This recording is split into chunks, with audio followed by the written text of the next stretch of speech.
আজ হিরোশিমা দিবসে সপ্তাহ পত্রিকার দপ্তরে আমরা সমবেত হয়েছি হিরোশিমা দিবস পালন উপলক্ষে।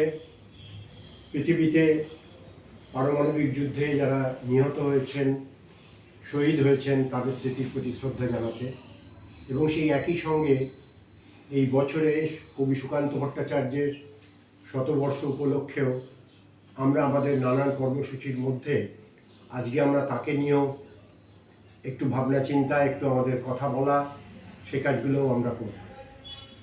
তাই আমি প্রথমে সুকান্ত ভট্টাচার্যের প্রতি শ্রদ্ধা নিবেদন করে তার কবিতার পংক্তি থেকে একটুখানি বলি।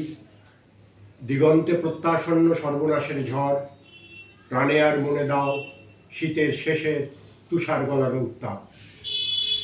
সুকান্ত লিখেছিলেন এই কথা, কিন্তু শীতের শেষের তুষার গলার উত্তাপের চাইতেও ভয়ঙ্কর উত্তাপে হিরোশিমা আর নাগাসাকির মানুষেরা ছিন্ন বিচ্ছিন্ন হয়ে গেছিল তাদের জীবন থেকে, পৃথিবী থেকে তারা চলে গেছিলেন যন্ত্রণায় দগ্ধ হয়ে। তার প্রতিবাদ সারা পৃথিবীতে ধ্বনিত হয়েছিল। আমাদের দেশেও কবিরা, শিল্পীরা, সাহিত্যিকরা তারা রাস্তায় নেমেছিলেন। আর সুদূর তুরস্ক দেশে নাজিম হিকমত, তিনিও রুখে দাঁড়িয়েছিলেন এই আণবিক আঘাতের বিরুদ্ধে। তার লেখা কবিতা খানিকটা অংশ আমি পড়ে শোনাচ্ছি। তার কবিতাটার নাম ছিল হিরোশিমার শিশু বা Hiroshima child. I come and stand at every door, but none can hear my silent tread. I knock and yet remain unseen, for I am dead, for I am dead. I am only 7, though I died in Hiroshima long ago. I am 7 now as I was then. When children die, they do not grow. My hair was scorched by swirling flame. My eyes grew dim. My eyes grew blind. Death came and turned my bones to the dust, and that was scattered by the wind. I need no fruit. I need no rice. I need no sweets, not even bread. I ask for nothing for myself, for I am dead, for I am dead. All that I need is that for peace. You fight today, you fight today, so that the children of this world can live and grow and laugh and play. Nazim হিকমতের কবিতার এই লাইনগুলো আজও ভীষণ রকমভাবে প্রাসঙ্গিক। আজও প্যালেস্তাইনে আঘাতের পর আঘাত এনে চলেছে ইসরায়েল, ইরানের উপর আঘাত এনে চলেছে। তারা বন্ধ করে দিতে চাইছে কিউবার প্রাণস্পন্দন। তারও প্রতিবাদ ধ্বনিত হোক আমাদের এই আজকের আসরে।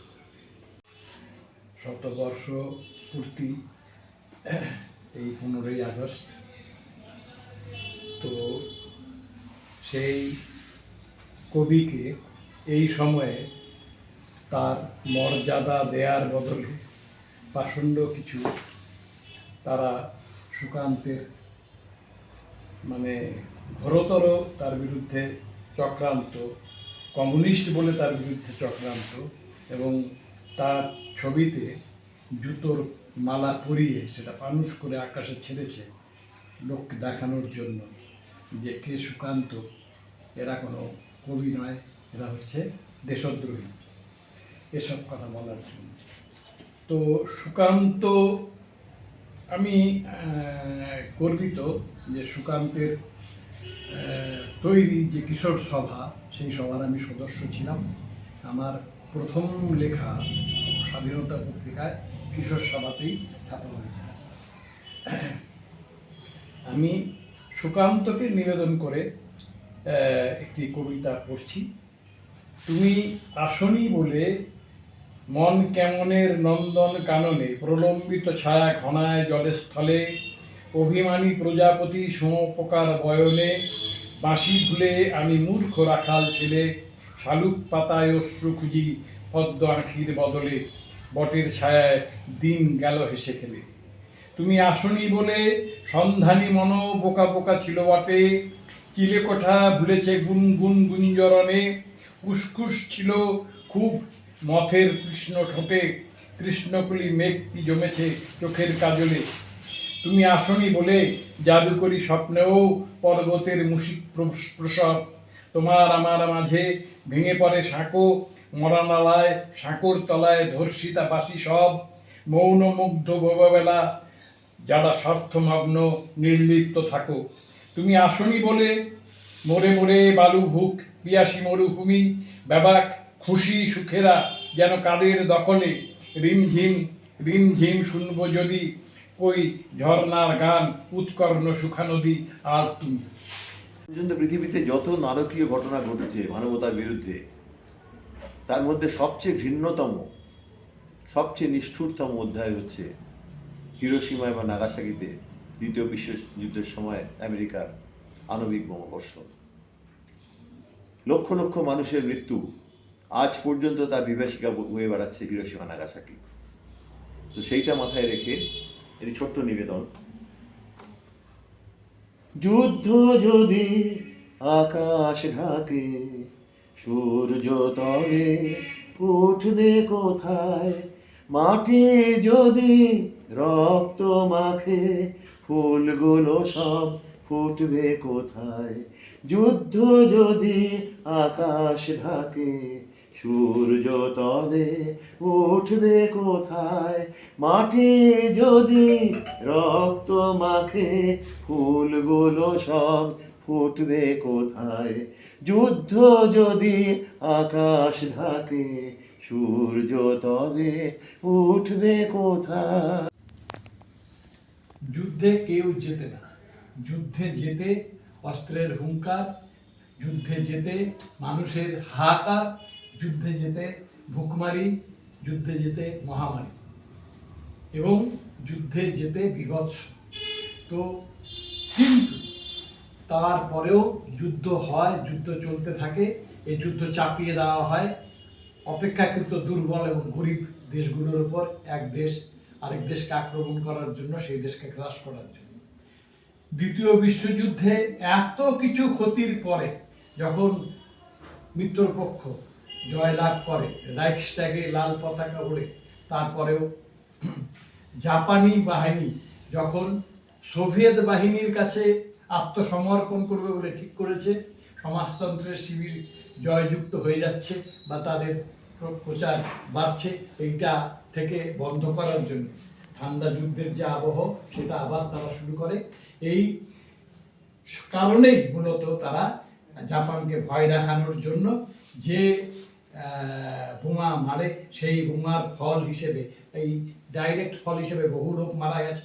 সেইখানকার যে পরমাণু বিজ্ঞানী, সে প্রায় পাগল হয়ে গেছিল এবং সে এটা চোখে দেখছিল তার মানে ওই গবেষণা ঘর থেকে। এইটাও একটা কারণ যে জাপানও তখন পরমাণু বোমা আবিষ্কারের ক্ষেত্রে অনেকটাই এগিয়ে গেছে।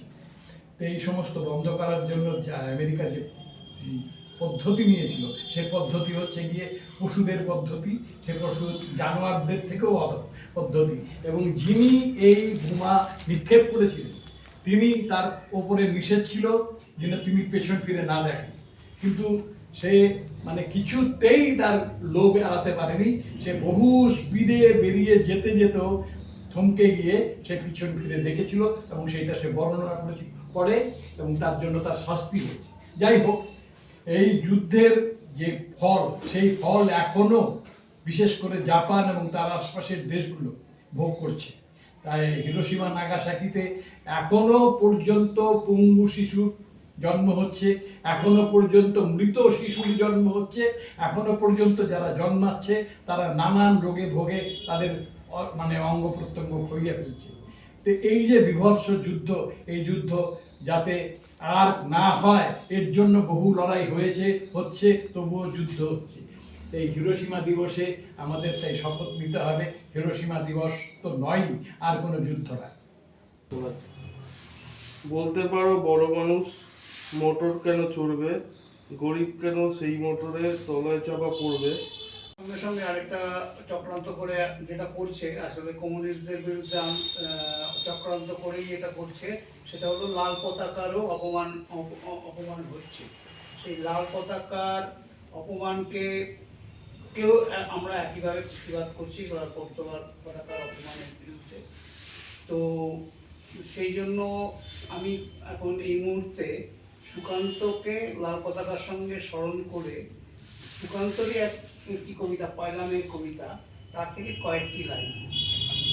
কতক্ষণ নাড়তে থাকবে লেজ, তার চেয়ে পোষ মানাকে অস্বীকার করো, অস্বীকার করো বর্ষতাকে। চলো শুকনো হাড়ের বদলে সন্ধান করি তাজা রক্তে, তৈরি হোক লাল আগুনে ঝলসানো আমাদের খাদ্য। আজকে আমাদের সপ্তাহ আড্ডার যখন বিষয় স্থির হওয়া, তখন সপ্তাহ সম্পাদক দিলীপ চক্রবর্তী বলেছেন, মত দিয়েছিলেন যে সুকান্তর তো এত অপমান হচ্ছে, তো সুকান্তের প্রতিবাদের ভাষায় আমরা অভয়াকে স্মরণ করব। কারণ অভয়ার মৃত্যুর পর 2 বছর, খুন এবং ধর্ষণকাণ্ডের পর 2 বছর হয়ে গেল, এখনো পর্যন্ত বিচার পাইনি। বহু জায়গায়, কলকাতায় 9ই আগস্ট অভয় স্মরণ হবে, আমরাও সেই অভয় স্মরণে সামিল হব। তার আগেই আমাদের সপ্তাহ পত্রিকার পক্ষ থেকে আমরা অভয়াকে স্মরণ করব। সপ্তাহটায় এরকমই কথা হয়েছিল। তখনই আমাদের মনে হয় যে অবশ্যই অভয়াকে স্মরণ করা তো নিশ্চয়ই প্রয়োজন, কিন্তু হিরোশিমা নাগাসাকি যে ভয়াবহ কাণ্ড ঘটিয়েছিল, সাম্প্রদায়িক শক্তি, ফ্যাসিবাদ, তার কথা আজকে আমরা ভুললে চলবে না। কারণ সেই আগ্রাসী ফ্যাসিবাদ কিন্তু এখন সারা পৃথিবীতে তো ছড়িয়েই আছে, উল্টে সমস্ত ভারতবর্ষে এবং আমাদের এই বঙ্গভূমিতেও কিন্তু প্রচণ্ড আগ্রাসনের জায়গায় পৌঁছিয়ে গেছে। তো সেই জায়গা থেকেই আমি এই কবিতাটা লিখেছিলাম হিরোশিমা এবং নাগাসাকিকে নিয়ে। ধ্বংসের চাদরে ঢাকা সেই অভিশপ্ত ভোর, হিরোশিমার আকাশে হঠাৎ নেমে এসেছিল প্রলয়। এক পলকে পুড়ে ছাই হলো সমস্ত আশা, প্রাণ আর গান। শহরের বুকে নেমে এলো যমদূতের ছায়া। নাগাসাকির পাহাড় প্রান্তরে জ্বলে উঠলো মারণ অনল, কালো মেঘে ঢাকা পড়লো সূর্য, ঝরলো রক্তিম ধারা। শিশু, বৃদ্ধ, তরুণ সবাই হারিয়ে গেল সেই ছাইয়ে। তবুও ছাইয়ের বুক চিরে আজ জেগে ওঠে প্রাণ। শহরের ধূলিকণা গায়ে নতুন বেঁচে থাকার আকুতি। সেদিনের সেই ক্ষত চিহ্ন আজও মনে করা ইতিহাস। মানবতার জয়গান গায়, মুছে ফেলে সর্বনাশা ত্রাস। ধ্বংসস্তূপের মাঝে আজও ফুটছে নতুন কুঁড়ি। শান্তির সাদা পায়রা ওড়ায় মানুষেরই ভুল শুধরে দিয়ে। হিরোশিমা নাগাসাকি আজও তাই বলছে বিশ্ববাসীর কানে কানে, যুদ্ধ নয়, শান্তি চাই প্রত্যেকটি সজীব প্রাণী। ধন্যবাদ।